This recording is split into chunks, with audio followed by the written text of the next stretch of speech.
I asked you to send me your Gameweek 30 wildcard drafts, and in today's video, I'm going to brutally rank them. Before we dive into today's video, if you do enjoy any of the content that you see on the channel, be sure to like, comment, and subscribe to help us hit 5,000 subscribers by the end of the season. That is the goal we are going for. So if you do enjoy any of the content, like I said, be sure to hit that subscribe button to help us hit this milestone. Before we go and brutally rate any of your teams, I thought we would take a look at the potential schedule that could be lined up for the kind of FPL kind of sphere over the next few weeks. This, of course, is put together by Ben Krellin. If you don't go and follow him on Twitter, go and do that because he is an absolute genius at all this stuff. This is from his spreadsheet as well, so I'll leave a link to that in the description. Go and check out all his stuff because he is an absolute goat of this scene. So I thought it'd be a good area, maybe if you are on the wild card for this week or potentially next week, looking at the fixtures I would personally be looking to target and the players off the back of that.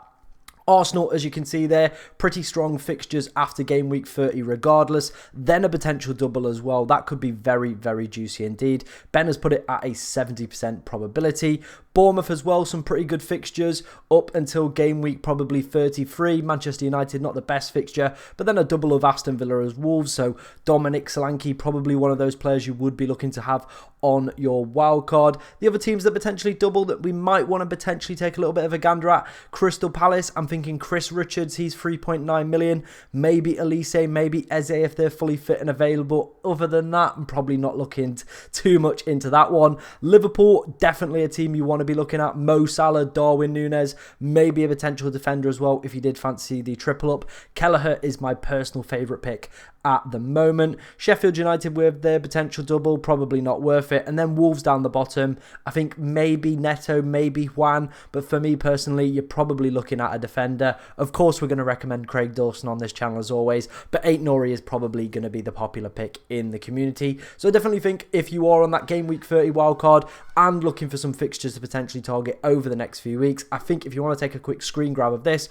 or like I said, go and follow Ben in the description of this video. Go check out this spreadsheet as well because it is a massive help for planning if you are on a wild card this week. But let's go and take a look at brutally rating some of your guys' teams. Starting off, we are going to rate Shane FPL's team. This is his wildcard draft for game week 30. If you do want to get involved in any of these future videos, whether it's the wildcard ones, the FPL expert ones, drop me a follow on Twitter. Again, a link to that in the description. So next time I put a tweet out, you can potentially be involved in any of these videos. And taking a look at his team, you know what? Off the bat of it, I think it's a very, very solid wildcard, to be honest. There are a few issues we are going to kind of come on to talk about, but as a whole, I think this is a very, very strong wildcard. Big fan of the goalkeeper pick, Kelleher. Like we said, we spoke about the Liverpool potential double, 3.7 million as well. He is an excellent goalkeeper pick, especially for kind of budget teams in goal for me. I've kind of alluded to it over the past few weeks. I don't actually think goalkeepers are that relevant. It seems very sporadic in their point scoring, but you know what? For 3.7 million, playing for one of the better defences in the league, Kelleher could be a great value pickup. Branthwaite with Everton having a potential double game week in 34, very smart pickup. He's been very consistent as well throughout the season. A nice little handy cheap player to have on the bench and come in when Everton's fixtures are pretty good. Gusto is arguably one of Chelsea's better defender picks to go for. Obviously in terms of defensive numbers this season, they haven't been the best, but he does offer that little bit of attacking output. Really good fixtures coming up for them. They do have the potential to blank in game week 34, so just be wary of that one. But up until then, they've got some absolutely stellar fixtures, kicking off with Burnley at home in game week 30. You'd imagine they should be able to win that game and hopefully keep a clean sheet. Robinson was a player that made it into my wildcard team, so very happy with that one. Moving into the midfield, I think 4 out of the 5 for me are pretty good picks. Foden's the only one that I'm probably a little bit sceptical of.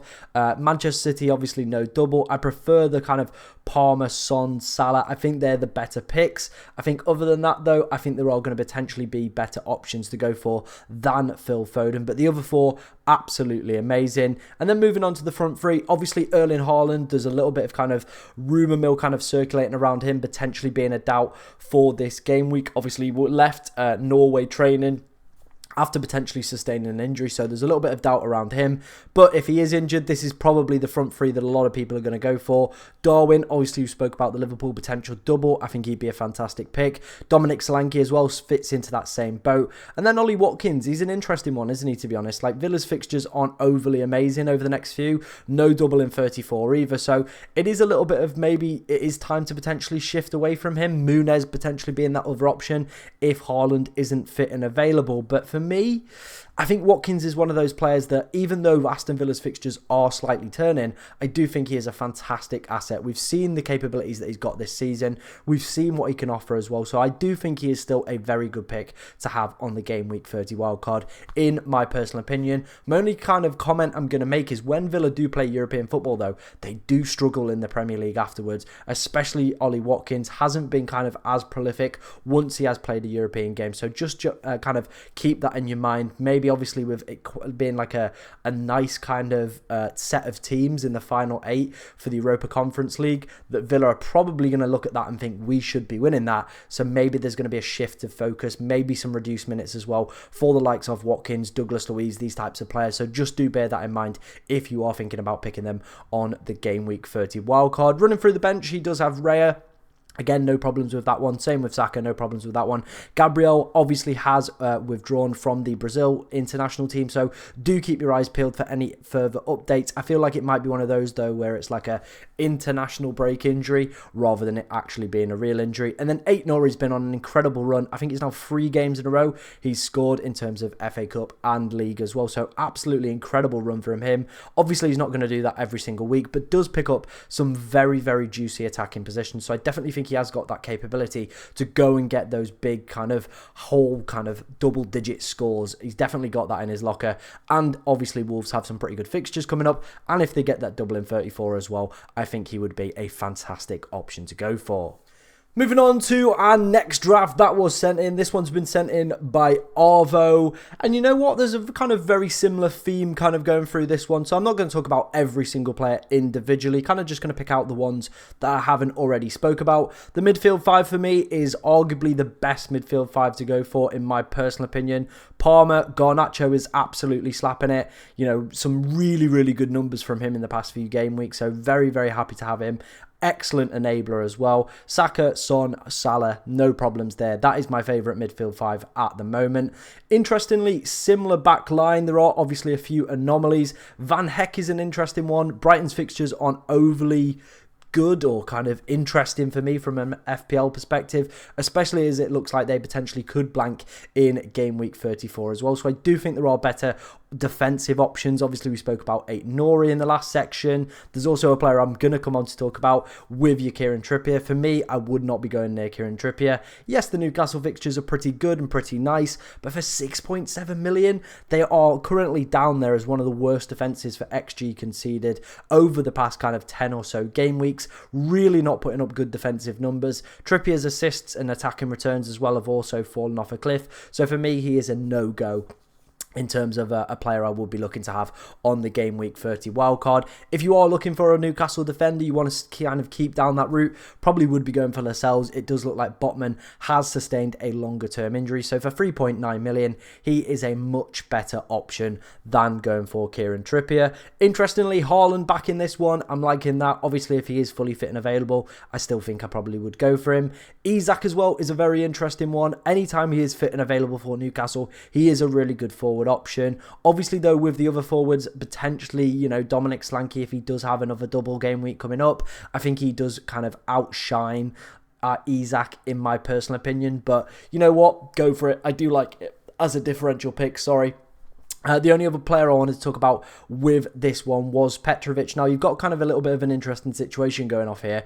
Chelsea defensively, they're not one of the best teams in the league. They're not putting up like good defensive numbers or picking up a lot of clean sheets. I probably would have one of Gusto or Palmer, and I probably would just drop Petrovic and go and get Kelleher, in my personal opinion. For 3.7 million, you're potentially going to get a goalkeeper that doubles in 34 or 37. He's 3.7 million as well, so it does free up a little bit more budget, especially if you drop Trippier down as well to Lascelles. You could have yourself a right bit of budget to play around with over the next few weeks, which is always good and handy to have, especially in FPL. So if you wanted to upgrade maybe Palmer or Garnacho during any of these time periods, there is always that option to go and do that as well. So for me personally, I'd drop Petrovic for Kelleher. I'd definitely be dropping Kieran Trippier and Van Hecke in my kind of personal opinion. But the rest of the team, I'm pretty happy with. I think you've done a very solid job there. But just those few players, tweak it out, and this will be a really good wildcard draft.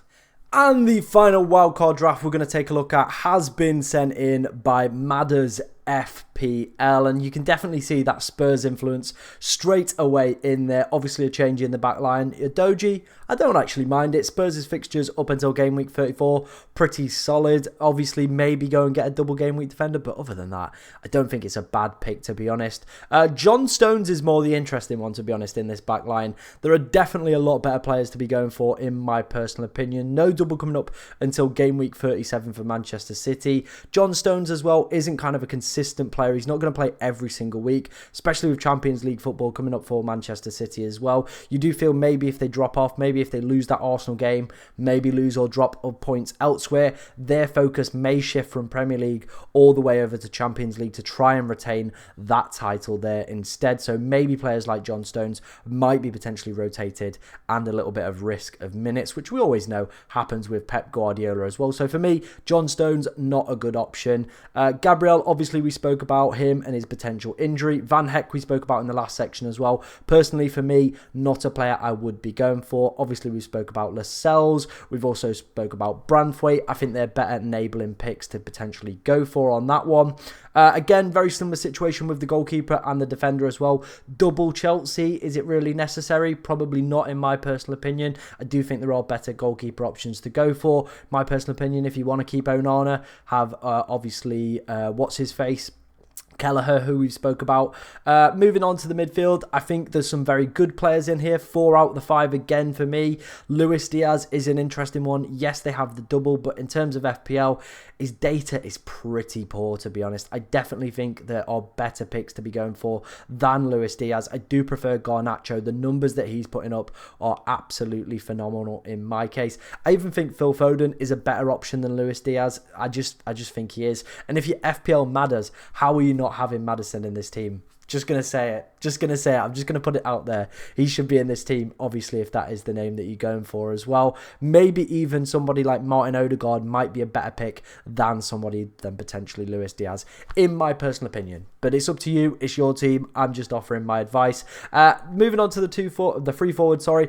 Obviously, we spoke about the other two in kind of length over the past few teams, but Muniz is a very, very interesting option. 4.6 million. For me, he has gone up kind of the rankings in terms of one of the best enablers in the game to potentially go out and get. He is on fire, ladies and gentlemen, at the moment. 4 goals, 2 assists, I think, in his past 5 game weeks.